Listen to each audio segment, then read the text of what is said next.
crypto asset? Bitcoin's the best crypto asset. Which one's the best crypto asset? Bitcoin's the best crypto asset. Which one's the best? Which one's the best? Which one's the best? Which one's the best? Which one's the best? Which one's the best? Which one's the best? Which one's the best? Which one's the best? Which one's the best? Which one's the best? What's the second best?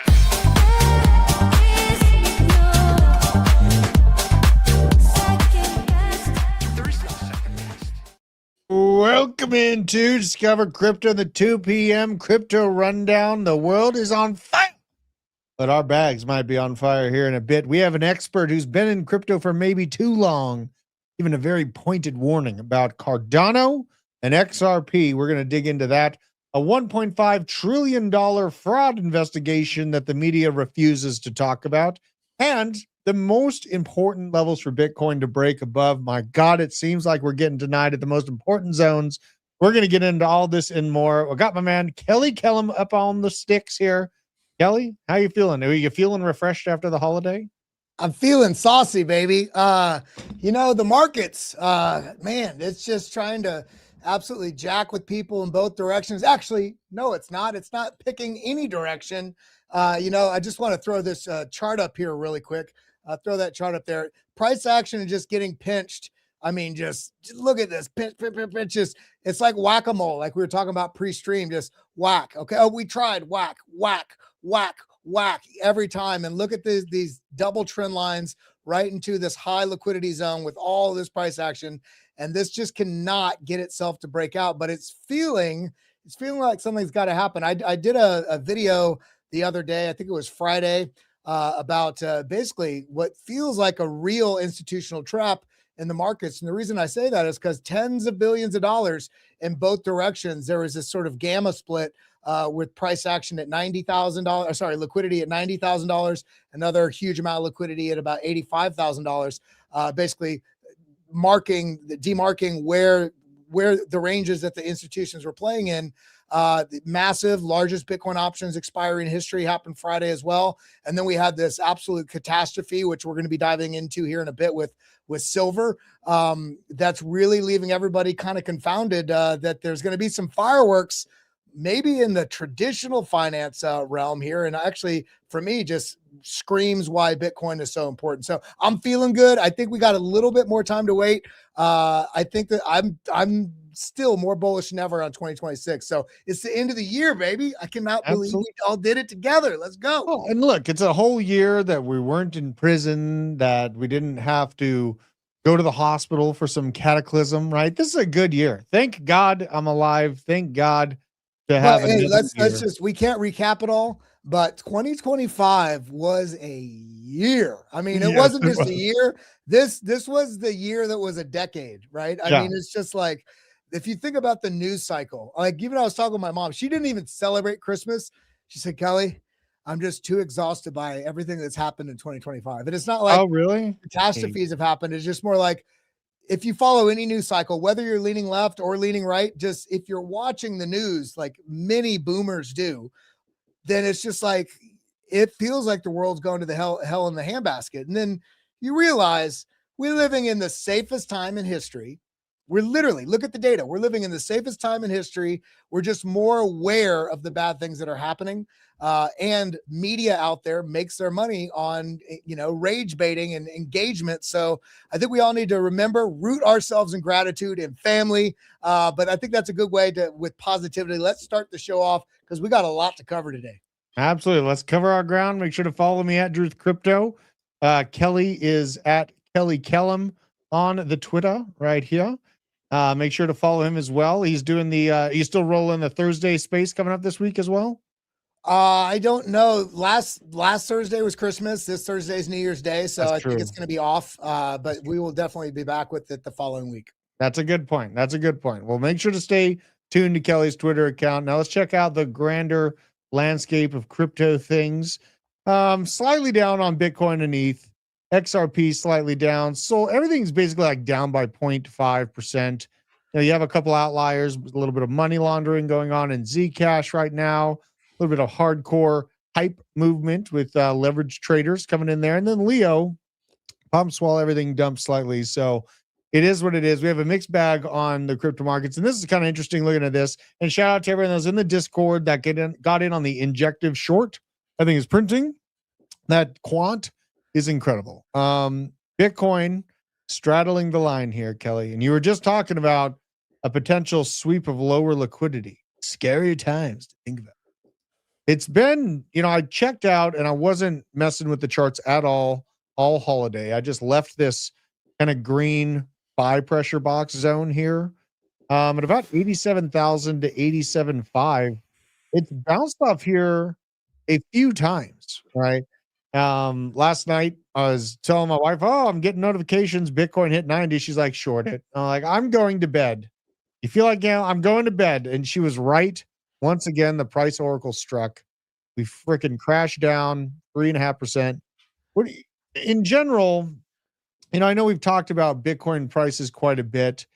It almost feels like, looking at this chart, it feels like we're trapped in purgatory till something big happens to the up or to the downside. And this is a general trend line on the blue here that would take us down and do that lower liquidity sweep at around $83,000.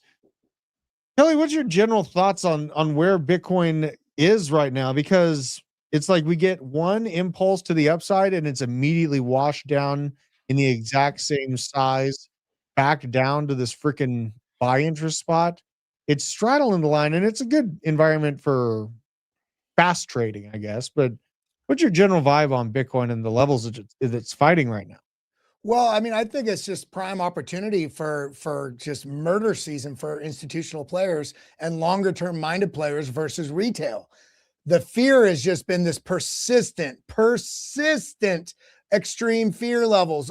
For all the way since back here, really right about the beginning of November. So for almost 2 months, which is kind of unheard of and what we've seen in in bull markets, even right back here. This was March all the way across to the end of April. This was a V-shaped recovery. We're not getting that yet. So I think right now, when we're looking at the Bitcoin price action, there's pervasive fear that people do not want to round trip themselves. They're tired of buying when everybody's talking about how exciting it is and then having it just absolutely come all the way down and then getting all the way back up to this zone, even here where people are finally excited that the price got back above previous all-time highs, had people bought here and held. Then they have to endure another 7 months of sideways chop and then a scary washout, but only to continue higher. People are scared of this price action. People are scared. You go even further back, looking at 2017, the sell-off. You go back here to 2014, 2013, massive sell-off because of the 4-year cycle fears and what we're seeing, with all these different things that have affected price action this cycle. It's just like, here's the deal, guys. We need to stop explaining why we are upset or excited about the price action and realize the fundamental narrative is going to be the thing that drives this market in 2026. Yeah. That's what's going to prove the breaking of the 4-year cycle, if it is truly broken, which I believe it is. I think you do in some degree as well, Drew. So I think right now, with the extreme fear, with some questions about risk and, oh my God, silver and gold are going parabolic, but MicroStrategy is going down. Everybody's like, I don't know what the hell to look at, but I do see more than anything is when there's max money printing, which is on the horizon, and the Fed and the Treasury and all this money stimulus is coming in the US, in addition to China, in addition to Japan, that there's going to be one story about 2026. And that's going to rotate some pretty large big impulses to the upside that's going to upset people that got out around this time frame when they're scared. Yeah. And you mentioned, is the 4-year cycle broken? I felt it was broken the moment we hit all-time highs so far ahead of schedule. Like, this is not a normal 4-year cycle, and it hasn't been since essentially March of 2024. We skyrocketed, we blasted through into previous all-time highs way ahead of time. And just looking at the dynamics of this market cipher weekly on Bitcoin, these are very, very clean weekly washouts to the downside with a VWAP trigger that moves us up. But the crazy and the scary part for a lot of people is this money flow trying to come back down to the center point there. As things sit, I'm still on my bullish business. We haven't had a double green dot since $19,000 Bitcoin. And the ultimate psyop would be to leave retail on the sidelines as they wait for this full 60, 70% correction from previous all-time highs. And instead, you find your footing up here. Don't give them their previous all-time high entry points and basically continue this staircase up into the right, which is essentially, if you're looking at this from a very backed up perspective without any bias, this looks like a very controlled up into the right movement. And it's kind of in play. What we see with the silver parabola, the gold parabola, all those different things, it shows me that a hyperinflationary storm is coming. It's unavoidable, and we better own assets. That's the moral of the story that I took in from seeing what silver and gold have done, all the metals, all those movements. It really paints that picture that cold storage and actual Bitcoin for long-term holding is going to win. I'm also holding my house. I don't feel like selling the house. I'm just going to sit on it and go get another one, rent it out, and just add that to my asset portfolio.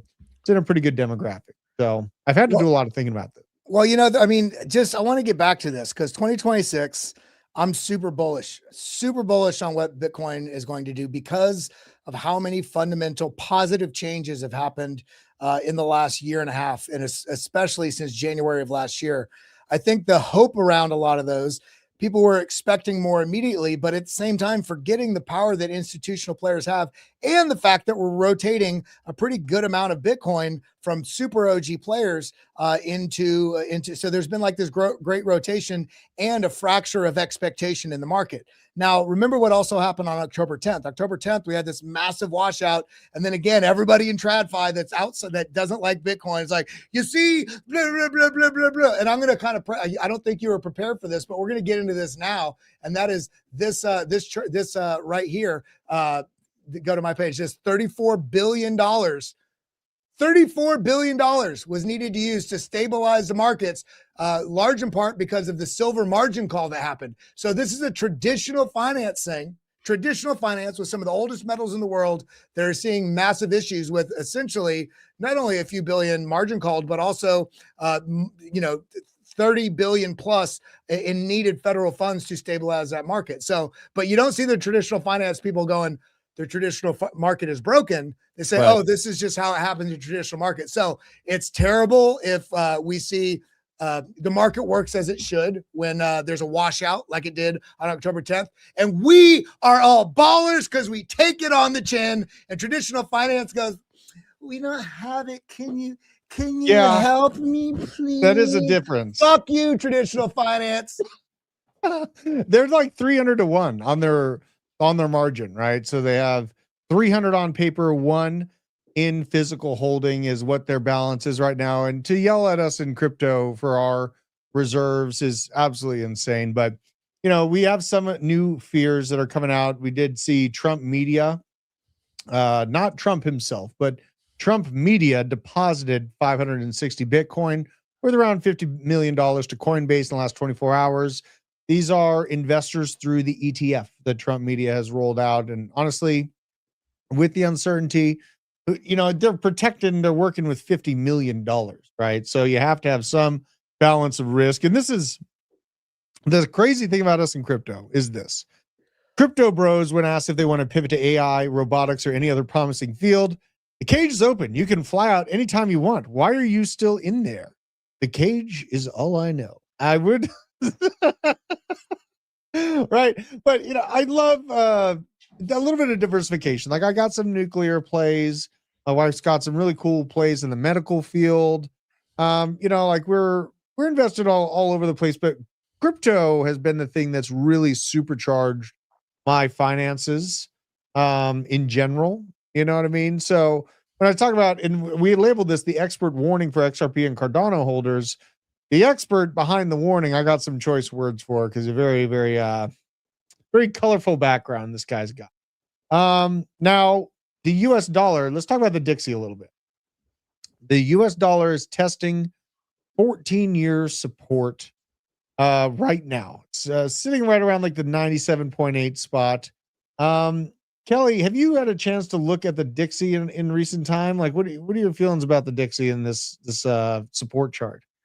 Well, go to this chart first, and I'm going to tell you why this is informative of the Dixie. 70. Look at this spike. 71% bet now that we're going to have a U.S. bank failure by January 31st. This doesn't mean the entire banking system. This means JP Morgan will probably absorb another bank and, further conglomerate, cutting out, whatever other bank they choose is not fit. Right. But when we look at the dollar, this is important because this has an inverse relationship with risk assets. This breakdown right here, this is when Bitcoin started pumping after that massive fall that we saw from January through April. This the pump that we saw in Bitcoin is, look at this, April 4th, April 5th, April 6th, right here. This is where Bitcoin started pumping, right? So what's interesting about the dollar index right now is that we're kind of been squeezing into this zone. We have an 18-year trend line support, which is going to be pretty remarkable and probably overwhelming fireworks if this does break down. And this goes back to, where was that other one that we just looked at? This right here.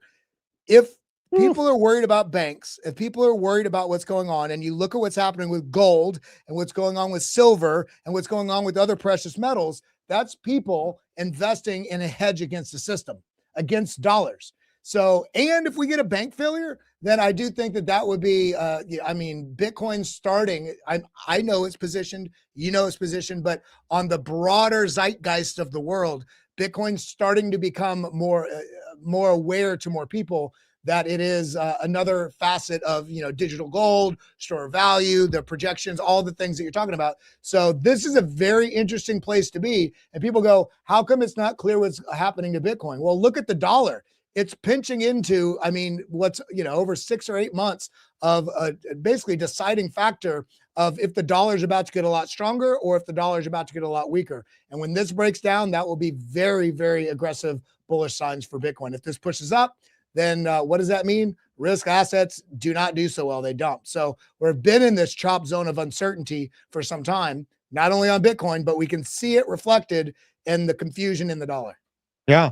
With that layout and analysis compared with also how Bitcoin reacted the last time we had bank failures, I think we're going up. So this is March 20th, it's like March 14th, March 20th zone. Bitcoin was at about $22,000 when the SVB bank collapse and kind of that local banking crisis happened in 2023. Bitcoin did pull back momentarily, back down to $19,600. But from there, it went absolutely parabolic. And what you just brought up, Kelly, they're going to be forced to inject liquidity to stop the banks from truly going under. So I can only see that Dixie falling from here. In my personal view, I think it's going down and Bitcoin's going up. That's what I say. I'm putting my money where my mouth is. I'm out here talking about it on the interwebs, and people are going to be listening. They're looking at the situation, wondering, where the hell do I park my money if things are collapsing? If that's where the real driving factor for me to get into crypto originally when Bitcoin was 4K is that the bank wasn't holding my money. It was instead on a cold storage device that was in the form of Bitcoin. And my buying power was essentially in my own hands. And we do have a great channel sponsor, Arculus, which I'm very thankful to have. If you don't have cold storage, you better get it, because in these crazy times, you could see some really, really nasty things happening monetarily. So. Well, yeah, I just want to clarify something, because it's not just us talking out of our buttholes here. This is how it works. Everybody's talking. We're seeing it. I think it's like 50 plus something $billion has already been injected in the last month, right? The Fed, the Treasury, the buybacks of all this stuff. When they're buying, they're not, for the large part, they're not pulling it out of another account. They're writing into their account like a cheat code on a game. Hey, go ahead and deposit this money over there. That money's coming from nowhere. Well, what happens? We're talking about potential bullishness for Bitcoin and weakness in the dollar. What happens if they continue to print money and inject money into the economy? Well, when the Federal Reserve injects billions into the financial system, like through QE or repos is that stealth QE that we're talking about, it increases the money supply, which generally weakens the US dollar. So it's not us just YouTubers. We want Bitcoin to go up. There's clear evidence as to what is happening now and what that reflects as to what is likely going to be the outcome in markets. And that's one of the reasons why we're seeing massive runs, not only into gold and silver, because that's also a little bit speculative at this point in terms of people hoping for gains. But there's very clear evidence that once that happens, there's a rotation from those that also signifies bullishness in risk assets. Yeah. And we're not out of the woodwork yet in terms of chaos coming for the year. I did make a note about the yen situation. Japan, it might have to rate hike again to 100 base points at the next meeting. Japan has some of the lowest rates as it is. So rising them to 100 base points, 1%, it sounds cataclysmic, but honestly, like they've kept their rates so low for so very long. This is a little bit of self-protection from the Bank of Japan going on. And, we've seen this. It's been telegraphed since 2024's timeframe when that big unwind happened. I think that a lesson was learned and a lot of de-risking has happened since then. Side note, I got a computer in my water bottle. I'm going to show this off. Look at this thing. Adds hydrogen to the water. I am going off on the gadgets. I'm Inspector Gadget. Coming in after Christmas. I got the 10 mil holster. I got all the good stuff going on. Well, so. Drew, I wanted to highlight too. You're just talking about Japan and their rates and this and that. We're talking about gold. We're talking about silver. We're trying to figure out what's going to happen with Bitcoin. Well, sometimes you can use other tools like Grok. And remember, some of the biggest buyers that have set up this run on gold and silver have been sovereign buying. Okay, and now remember that sovereign buying. So, hey, Grok, if gold and silver were expecting a large money printing in the future, how would they react prior due to being forward looking? If markets anticipate large scale money printing ahead, gold and silver prices would likely rise in advance. Now, remember back, sovereign bodies like China has been buying metric tons of gold. And they've also been printing trillions there, Japan, the US. So we're seeing the signals of the sovereigns buying. We know that gold and silver is a front runner to money printing. And then you realize, wait, these are all connected. Then you go over here to other risk assets as well. Hey, Grok, how do risk assets usually respond after gold and silver surge? What happens to Bitcoin and crypto historically once they reach a peak? Well, historically, after gold and silver surges, which is what's happening right now, often tied to uncertainty, which is what we are feeling. Risk on assets likely like stocks and Bitcoin tend to rally once peaks signal easing fears. So we're getting all the things. And people say to you and me, Drew, how can you guys be bullish? Because we're not. Yes, I'm trading on the 1 minute. Yes, I'm trading on the 15 minute, but that is for a specific trade on a very allocated account. For my forward-looking idea about what my confidence is about where I can project Bitcoin and the crypto is going to go, you look at broader data that impacts the forward-looking aspect of what you think is going to happen based on all signals of the past. And they're all saying we're about to get rippage to the top. So get out your beer and do some sippage because I'm about to keep rhyming because it's about to keep going up double time and let's go. I'll pour some yerba mate for that. I see someone's asking for a translate. Not sure how to do that, but I'll figure that out for you after the show. I can't do it live, but I'll look how to do it for you after the show. Now, this is an insane. Speaking of uncertainty, imagine you're a Florida man and you go to an Outback Steakhouse, you sit on the toilet and it breaks beneath you. A Florida man has filed a lawsuit against the Outback Steakhouse, alleging he sustained serious bodily injury after a toilet seat broke beneath him. He wanted to order a blooming onion, not get a blooming onion. And this plays into the health contagion here in the U.S. Honestly, if we stopped buying the garbage, they'd stop selling the garbage. It's as simple as that. And where you put your money where your mouth is. My money has been translated to Bitcoin, been translated to cold storage of Bitcoin. I am putting my money where my mouth is. My entire savings and all of my value outside of real estate goes into crypto. I keep fiat on the side to pay for a roof or whatever, which unfortunately I have to do.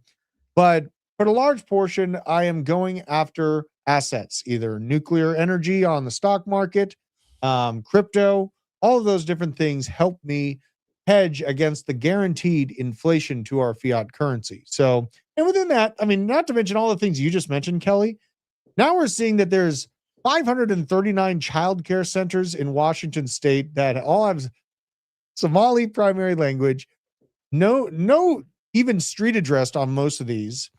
And these all are recipients of emergency bailout money. Now, the major news in Minnesota, according to the Star Tribune, is the snow is intensifying across Minnesota amid the blizzard conditions. But the nasty part is the amount of fraud being going on there. Now, Elon Musk estimates at least $1.5 trillion in annual fraud using taxpayer dollars being funneled through situations like this. This is absolutely insane. Well, dude, you know what I found?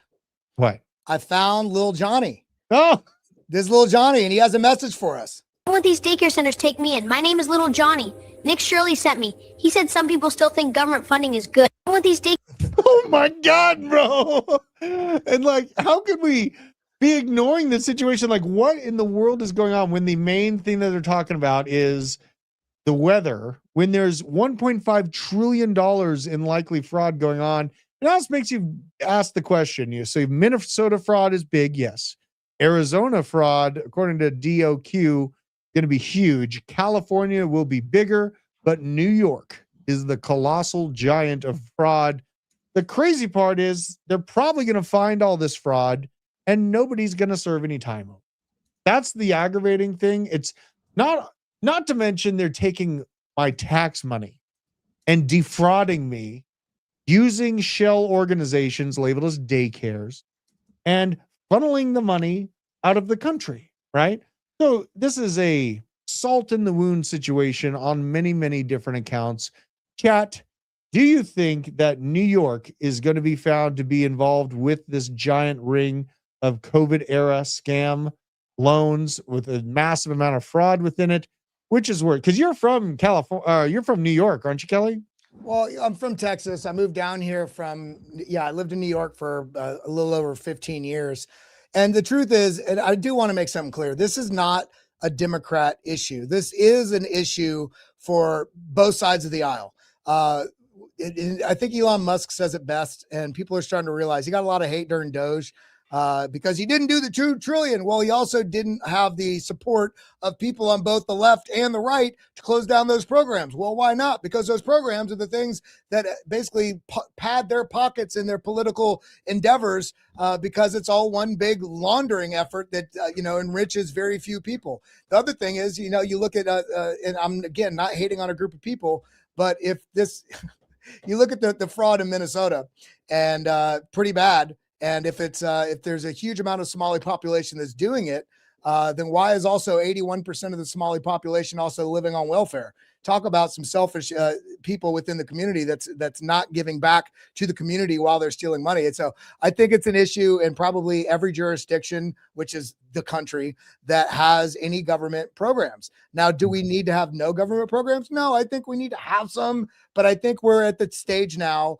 where you either cut every program and build it back from zero, or you have very strict ways for everybody to reapply and actually have some substantive evidence of what you're doing, why you're doing it, and what the outcome is from this money that's being given to you. It's taxpayer money, Yeah, absolutely. This is a good comment. 4-year cycle still intact. Just because your alts haven't blown off doesn't mean it's broken. Reasonable. And this is, the altcoin lack of blow off top makes you look around for other opportunities for money. Maybe Somalian daycares is the move. Ilhan Omar's net worth grew from a negative $45,000 in 2019 to over $30 million. Dude, her husband's investment firm somehow has it went from zero to $60 billion in assets under management. And I'm talking powerhouse players on the street that have been doing this for decades. They're yeah, we don't know how where that money, where's the seed money for that really? Because he's starting with zero. And now he's got $60 billion in assets under management in his VC firm. Liar. It's so great. And just, we don't hate the media enough, guys. As we're talking about this and the Nick Shirley story, Here's all the organizations that aren't covering it: New York Times, CNN, Washington Post, MSNBC, NPR, USA Today, Reuters, Axios, ABC News, and PBS all have not acknowledged this story yet. So I just had to get it off my chest. I had to get it off because this is monetarily based. We talk about, oh, the government's going insolvent and we have $39 trillion in debt. Well, if we are getting defrauded by nearly $2 trillion in a short amount of time, that needs to be fixed. We want to sit here and be serious about fixing the money in the world. The fraud is absolutely out of control. And I think New York is probably the biggest fraud epicenter in the United States. I just got this gut feeling. California is probably right behind it. Wendy O reposted this thing the other day that just makes your head spin. This guy had a tax bill of like $250,000. And so he's like, okay, well, he pays it off. $250,000 tax bill. Of course, he's probably making quite a bit of money, but he pays it down, and then he pays the total amount. Then he gets a letter from the IRS a few days later. Hey, we're basically gonna repossess or take a lien on your property, on your cars, blah blah blah, because there's an unpaid amount. Basically, you get interest on unpaid amount or whatever, and he was not aware of that. You know what the amount was? $3,000. So the IRS is going after somebody for a $3,000 basically interest bill that he didn't even know that he had, and yet they're so on it. And yet we got people running like 5-8 year frauds into billions of dollars. I mean, again, traditional finance, general government. Fuck you. I'm getting spicy. It's the end of the year, man. Hey, it's the vibe that's out there, and I'm here for it. And really, we try to outpace the inflation. We try to outpace the devaluation of our dollar through these trillions of dollars of fraud through not only Bitcoin, but altcoins, right? And as someone in the chat mentioned, 2025 sucked for altcoins. We got what they call an expert altcoiner here, giving a big warning for XRP and Cardano.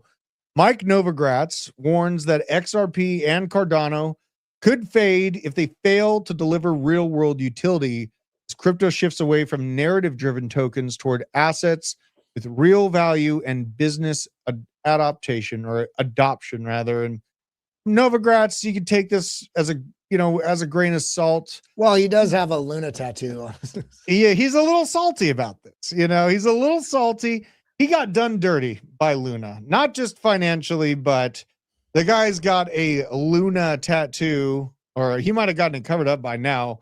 But this is a guy who's been around altcoins since the get-go, and really, like, something in my heart uncomfortably feels like the narrative and like the just general excitement about top layer ones is kind of fading. And that's why, like, I'm kind of worried about, I'm not gonna lie, I'm a little bit worried about XRP. I'm a little bit worried about Cardano. There are things that Cardano can do in terms of making a more user-friendly interface, right? There's things that we could see from Cardano as far as bringing Bitcoin lending directly through the Cardano system with that movement that I saw earlier. Well, Cardano's in an interesting place right now. Let's look at the chart, because Cardano, oh my God, is bleeding. This is the 3-day chart, just so you all know, so you get a scope of what I'm looking at here. We've had this sort of run up, sell off, the run up, sell off. But interestingly, we have this descending level of support right here that it's come back to, and also this rising level of support here from all the way back here in October 2023, and then again right here, August 2024, and then here we are again. So if this does lose that area, I think, maybe it's a trap, maybe things are breaking down further, but it's literally right at the crux of the situation right now. If we're going to get a pump on Bitcoin, which it feels like, I actually said it on my X the other day, I think we're going to start seeing a decent move up. I'm not saying back to new all-time highs, but a decent move up in the next about 12 days from now. I said this 2 days ago. I said 14 days. So about within the next week and a half, 2 weeks. And if that's the case, then I think Cardano will also likely move up. If the world just decides to shake the markets about even further with everything going on, maybe a bank collapse, near term, quick washout, then I do think that this can break and wash down a bit further. I'd be looking about 27 cents. Can you believe we're talking about 27-cent Cardano? It's terrifying, honestly. But I want to be confident for everybody else. Maybe this holds. Like it's going to hold. We're going to go back up. But I think you need to be cautious here because the same thing with XRP. We talked about it up here, likely testing these different ranges. It tested every single one of these. Look at that. If this is lost, the next level down is $1.65. The next level from there is about $1.40. So everything's on the razor's edge, and that tends to be when the most people get shaken out. For sure, and it's like I want to say the things that can go right for each one of these. Like XRP could bolster its DeFi environment, right? We could see DeFi pushed by Ripple. We could see Ripple stop selling XRP every single month. Is it likely? Not really, but these are possibilities. And this is it's very comparable to the .com bubble. It's not that the internet went away after the .com bubble.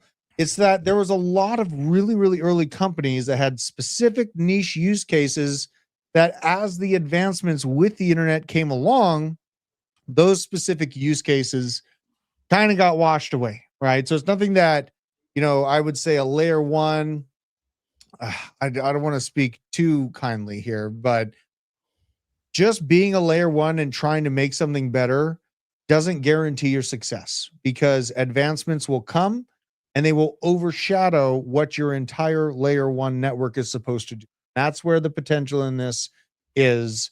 And Chris Larson is quite addicted to the look. So, well, and just to make people remember, if you don't know this, then this will be an education. If you do know it, then this is just a reminder. This is the .com bubble, Amazon. Oh my God, I'm so rich. Sell off. Everybody loses their mind. And this wasn't a small sell-off. I mean, look at that. That is a 95% sell-off. And then it took, let's see how long it took. This is a weekly chart. It took basically from here all the way to here. So 2,000, basically 3,000 days, which is what, 10 years? Yeah, 9 years. Wow. 01 to before it reached that peak again. And it didn't stop there. Look at that. That's $5. We're at $2.31 today on Amazon because people are tried and true. And, those that are long-term holders, they pick the right plays and they stick with them forever. So I think the biggest lesson this year has taught a lot of people is how fickle, even as strong as a holder as you might be, how fickle the crypto ecosystem is with a change in the 4-hour chart. Man, put it on the weekly, find some conviction and allocate to things that you're willing to hold for 5 years and be very constructive about separating your portfolio if you're going to trade with a much smaller allocation to trading so you don't get yourself in a jam where you end up with nothing. Because, I mean, we are in the middle of this fourth turning. I do believe that. And they're going to do everything they can to shake out the players. And institutions and smart money are going to win again. You could win too. You just have to take an institutional stance, meaning you're not trading your portfolio on a 15-minute chart. Yep, absolutely. And, like you said, we have a balance and trading is how I've made new Tether to continue adding to the positions that I like. And I also want to give a shout out to the Quant. He printed more Tether for our Discord community with call this morning on Injective, shorting Injective. That is up huge from the initial call. He put it in around 4.68 right here, like literally on that candle. And there's some new Tether in our community. So if you want to find ways or learn how to trade with a reasonable amount, not your entire portfolio, I do suggest you get in there and get those trade calls because they go pretty damn good. It's helped me a lot on the way downhill since the previous all-time high of Bitcoin to make that new money, and there's pain out there. Like Tom Lee, he's sitting on $3.5 billion in unrealized losses on the Ethereum as things sit right now. Not a great situation, not a good thing to see.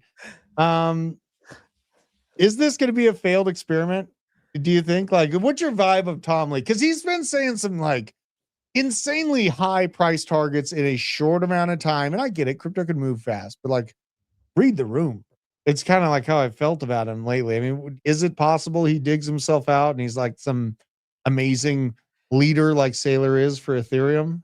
I think Bitmine or whatever it's called is going to do fine. I don't know how quick. I'm reluctant to say, here's the deal. You look back in history on Bitcoin and you see very quick periods of times, like 45 days. It's like 45 days. Every cycle makes 90% of the gains of the entire cycle. So things can flip very quickly. So it's very, it could be possible that I'm not saying it's going to happen. So, but I'll say this: it's possible for Ethereum to be $15,000 in 3 months, 5 months. It's possible, very possible. But I don't think it's super likely because there's this friction right now of, we all know the technology's there and it should displace everything, but it's very hard to displace entrenched systems in medical and finance and governments, where, remember, the financial sector has used the same operating system since the 70s. So in order to unwind that and step into a new system, it takes a bit of work beyond, yes, that's a great technology. It's like, shit, it's like it's like rebuilding a car while you're in the car and having to replace the entire chassis. How the hell do you do it? You got to do it very carefully. But for those that are patient and realize that this technology is very, very much so going to replumb the infrastructure of the world in many different ways, not just finance, but transaction, culture, communication, verifiability, transparency with governments, so much. It's going to take a little bit of time to really get that move underway. So I think we need to be patient with some chop, these periods where it's not moving like we want. I do think there's going to be an inflection point I would say within the next two years, that you start seeing what is overwhelming boringness, that all of a sudden you get like this S curve of adoption that just the dam can't hold Bitcoin down any longer, and you get it moving. And Ethereum, the same thing. Yeah, absolutely. And, like you said, things can move quickly, in crypto, and as we've seen in the silver price as well. This is kind of crazy to see. So $5 in pre-1965 dimes now contains $287 worth of silver, right? This is absolutely insane. I mean, honestly, it's a foreboding canary in the coal mine for me, Kelly. Like, yeah, I completely agree with what you said earlier, that silver and gold are long-term hedges against failure of fiat. And so they've been around for a really long time. They're hard metals. People are used to going into them when they're worried about their dollar in any culture. I think that money is going to flow down into risk assets as people realize that you need to hold hard assets to have any chance of outpacing the amount of money that's about to be printed via wars, crop failures, all of those things. Yeah, the wars are going off. But you got a story on that as well. Wasn't yes, wasn't there a little abomination going on, some abominations going on in some residencies of it's not good. Some topless horseback riders? It's not good. Let's pull it up here. I mean, you mentioned it. So Russia and Putin say that Ukraine tried to attack Vladimir Putin's residence in the Novgorod region, vows to retaliate. This as their soft-sided, hey, America, why don't you use this power plant we got and you can mine Bitcoin here. We went back and forth between Trump and Putin. But it's almost like an unshakable relationship that we have with NATO and Bibi. Bibi is at the White House literally as we speak right now. Trump just said he's going to give him a pardon. So this is a situation that doesn't seem to be cooling down by any effect. And also China has about 89 Navy vessels around the island of Taiwan right now, which, might play into the NVIDIA concerns that I talked about last week. But, as things sit right now, yeah, Jay knows. He knows. Well, on that note, I hope this isn't a correlation that's going to happen in crypto, but we talked about Amazon earlier. You just brought up NVIDIA. Check out this NVIDIA chart. Okay. This NVIDIA chart shows the .com bubble, the sell-off, boom, right? The crash, 90+%. And then I want you to notice, if you just measure this across until this actually breaks out of this huge range, there's really just a range. This took basically, let's see, from 2001 to 2016. So 15 years of run up, major sell-off, sideways, cannot get back above. Oh, I mean, this was just nothing's going to happen. But this is a technology that the world did not fully realize the value of GPU processing and what was getting developed. Now, AI and the discussion of AI didn't start here in 2016.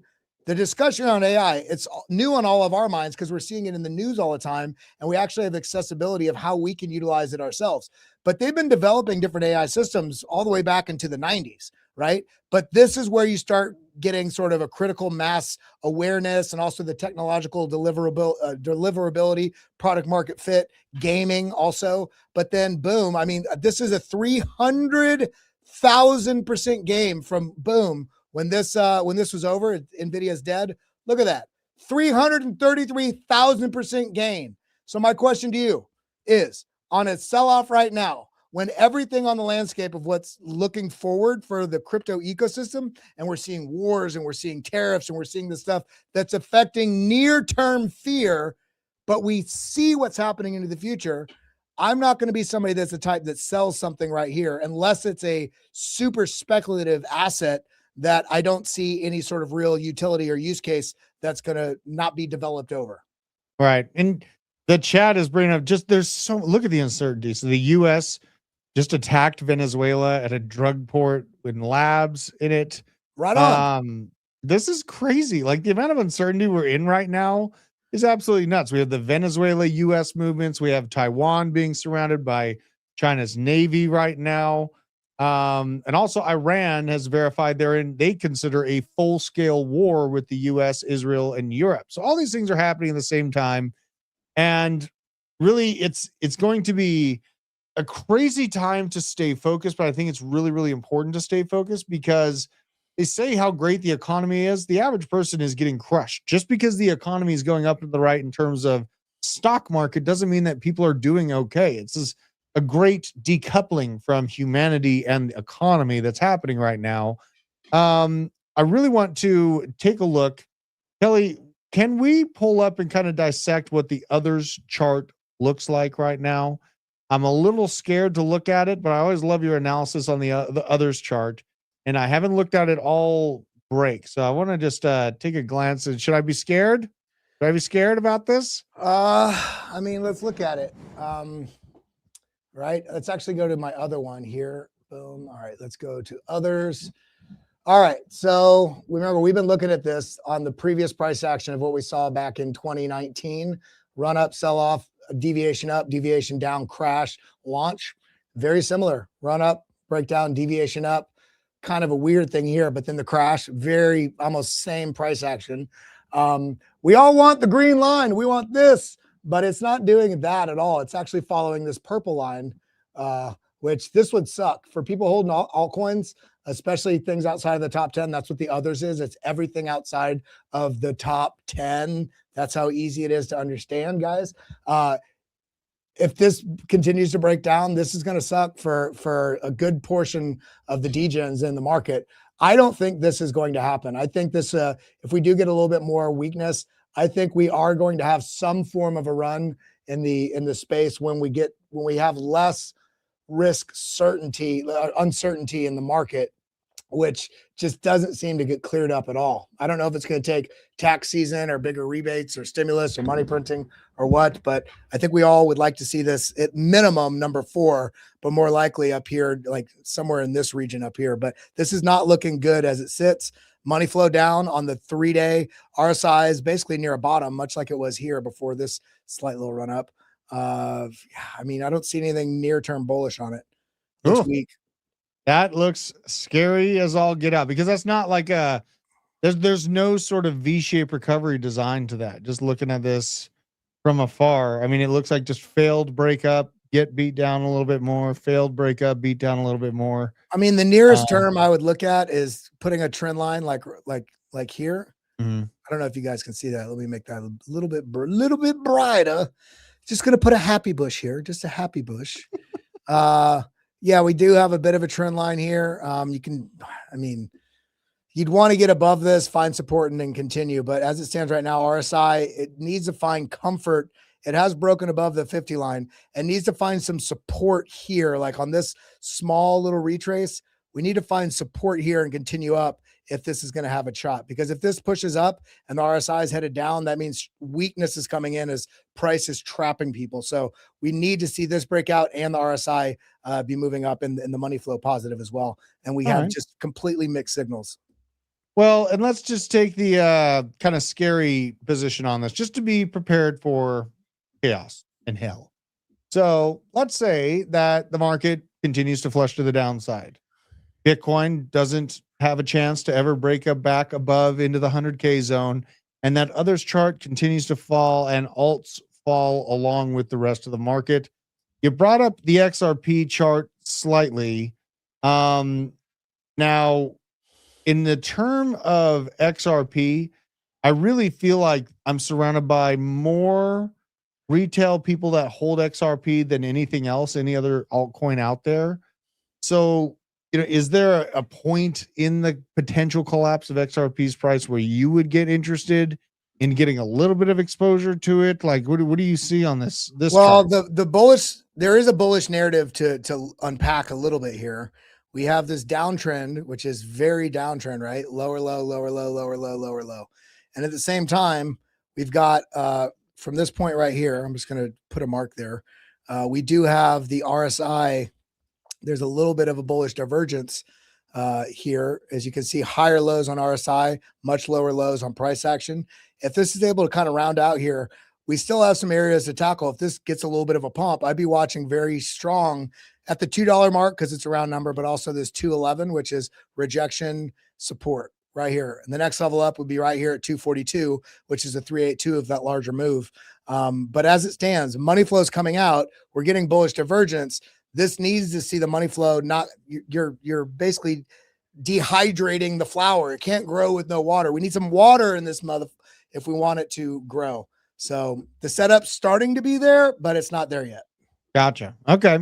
And those are good levels to just look out for in this environment. Like, it's fake out to the upside and then further down. So I'm going to watch out for a short at the dollar. Is it $1.96 and then $2.11? That's the highlighted mark right there. Yeah, this is, I mean, it's at it right now. That's a line that's already been there. This is $1.95, which is all, I mean, it's kind of low, low, low, low. We had a deviation beyond this, but and then a rejection. So if we get a little bit of a pump here, I'd be hesitant to buy before this because this very likely could get rejected. I want to see a run up support, and then next level it up, I'd be watching is 212. Yeah. And in general, like what you just laid out, when I will combined our information on the show today, Kelly, I really feel like the forced injection of liquidity to backstop the banks from going insolvent is going to play out very similarly to the March of 2023 timeframe. I really do feel that. I mean, what is the M2 money supply hitting all-time highs? It's hitting new all-time high after new all-time high every month. The fact that global money printing is going higher and only scheduled to go higher from here into the first half of the year and beyond, and people are talking about Bitcoin's top is in. No, you are getting trapped if you believe that. I really do believe that to be the case, because there's something else that you talk about regularly, and that's basically the production cost. Bitcoin has never spent a large amount of time on the lower end of this production cost. This was the low right here on the 2017 into 2019 low. Look, tapped right into it. Here's a COVID crash, tapped right into it. Here's the the cascading failures in 2022. Tap the top side, boom, topped almost to the bottom side, launch. Yet again, we're sitting right in those levels, similar to this chart that I talk about, energy value, which is similar to what we're talking about with production cost. Look at how low this reading was, and where was that? That was the bottoming setup and the start of the bull run. COVID crash, we also got it. This little bottom just before the COVID crash, got it. The bottom of 2019, got it. Here we are again at the same setup that is called for large moves. We even had one right here on this dip right here where everybody was sure that it was over. We have that, we see that dipped right into the green. So there's a lot of things right now outside of just looking at the candles on the chart and being excited or scared. The data is saying the setup is here for those that are willing to buy the fear. Yeah, absolutely. And there are a couple coins that I feel like buying, and I bought a little bit. A little dangerous. I know that, I'm not in back up the truck mode, but there are a couple coins that I bought a little piece of. And really in this environment, I got to. What you got? I looked up earlier, and I do not in any way advise buying this coin. In fact, I'm telling you not to. But I was just like, you know what? With all this stuff going on with Nick Shirley, I got to see if there's a leering coin. You know, Learing, because I can't spell learning at a learning facility.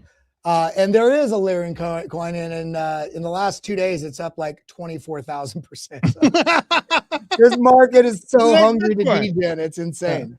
Well, that sounds like something that's primed to rug now that it's made good money, you know. Just be careful out there. Like in looking at the coin market cap listings, you know, there's some gems within this pane. So looking at things on sale right now, I'm just kind of going down. I think the juice has been squeezed out of Aster largely. Pump Fun under investigation in the SEC. Not looking good. Not looking good here, folks. Quant surprisingly holding up near its $100 peg. That's $70. Not horrible on Quant. Monero has performed better than a vast majority of other altcoins as a privacy-focused coin. I don't hate Monero at all. Cardano at 35 cents makes me want to puke. Okay, so this, I don't want to buy it. I want people that hold it to succeed. I'm going to do everything I can, but I can't do much. I can cheer for you from the sidelines. Injective, I've moved on from the injective move. I'm not interested. Near, not interested. I do hold a little pudgy at these extreme lows. Aave has got to figure out its internal voting civil war between the DAO and Aave Labs. So I'm not, you know what? The problem that's going on with Aave is actually playing positively into my actual bag, which is Morpho, which is the second biggest lender out in crypto, which is absorbing some of the interest in lending because of all the uncertainty with Aave. So really, I mean, there's even not people much. like Gary Cardone use Morpho to take loans against his Bitcoin. Did he really? Yeah. Oh, the word's getting out. Gary Cardone using Morpho. I'm looking for something on sale that I like. You know, maybe virtuals, but you got to wonder if the AI agent, just general upswing is really over with. Hedera, I think, has better upside than XRP or Cardano. I think Hedera, even though it's chaotic and it's an old coin, something about it tells me that it's got juice in the tank. Stellar, I also feel the same way. I think Hedera and Stellar will perform better than XRP. And they're in kind of the same field of ISO, you know, communications coins. Avalanche, if you lose this zone right now, we might be looking at $8 Avalanche soon. There is, you know, a couple like Chainlink. I'll buy more Chainlink if it goes under $10. Canton Network is one I added to that's actually really up because of my adding to the position. So I'm feeling great about Canton Network. I have an interview with the co-founder of Canton coming up, which I'm super excited about as well. It's up by 44% this week. It's not doing too bad. Target on Solana is about $80 if I can get a nice back up the truck moment there. And then I bought a little bit of Betensor Tau. So I'm still out there buying, and of course Bitcoin. You know, but just being very selective. I'm not just trying to grab all the big red spots, all the big downturns in altcoins, because I think things have shifted. And what Mike Novogratz warned about, I think there's a degree of truth behind it, that you can't just be a crowd favorite anymore in crypto. You have to bring utility. You have to bring use case to the table to actually succeed.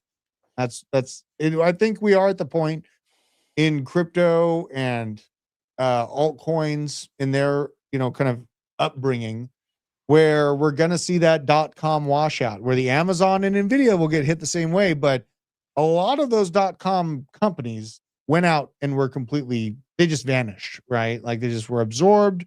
They went away. People lost tons of money speculating on anything and everything under the .com bubble sun. And that's where we just have to be careful and pick winners, especially going into the uncertainty of next year. Yeah, and I wanted to highlight a chart that DZ did just before we go as a reminder. And I'm not going to talk about this. I'm going to talk about this. I closed it out. My bad. The fear. Oh, here it is. Yeah, the fear. A lot of fear. There was a lot of fear that came in here, a lot of fear that came in here. And of course, we're in a lot of fear right there. But when you're looking at that, where did that chart go? Right here. What do you notice? These are those peak fear areas that we just talked about. Well, what were the longs doing on the institute, like the OG players that really know how to manage money? Longs were, they were just stacking into all the fear, stacking into all the fear. Here we are again on a larger scale than we've seen these previous two times, more longs coming in than we've seen in the previous two times before the run-ups. Now, to put that into perspective, if we go to Bitcoin, I just want to show you something, guys. Yeah. I want you all to see this. I want you all to realize that this is that time right here from that low where they're stacking from about over here all the way across. That was a 113% move. This time right here from that low was a 70% move. So I'm not saying we're going to get 113 or 70%. I'm saying that the data shows from money printing, from gold and silver rising, from the conditions of what we've outlined as what is very likely to happen in 2026, and the fact that we're getting these Bitfinex OG people that understand the market longs coming in here at a larger pace than we saw in the previous prior to the previous two run-ups. Something bullish is going to happen here, and it's going to unwind this this fear narrative very quickly when it happens. Well, the crazy part is people are trying to tap out at the worst time where we're getting near the production cost of Bitcoin. We're seeing a verifiable need and a guarantee basically from the central bank and the FDIC that they're going to inject an ass load of money into the system. We see it with gold and silver. It's playing out. Just stay focused. Okay. Stay focused. Appreciate we are living another day. We're here to make the new money. And, you know, not all tides or not all ships are going to rise with the tide, but we can find the plays that will get there. Bitcoin to a 200K is easy play, man. Easy play. I'd say Bitcoin can be $1 million by 2030 at the current adoption. So if we just stop living and breathing and dying by the 15-minute chart and just look at the long term, I think we're going to be all right. Don't let the 15-minute chart trade affect your long-term position. That's right. Absolutely, man. Well, appreciate you being on the show with me, Kelly. Everyone out in the chat, take that long-term stance, find the winners, and keep your crypto on cold storage. We'll see. We just wanted to take a quick second to shout out our sponsor, Arculus. They are a cold storage hardware wallet, helps you secure all of your digital assets for the future. Just tap this thing to the back of your phone and boom, you're in. We wouldn't be able to do this without them, but also wouldn't be able to do this without you guys, the Disco fam. You've supported us a lot over the years. If you want to support the channel now, just use the code DC20. It gets you 20% off this card. It's the #1 way you can support this channel going forward. Thank you for your support. We'll see you at the top.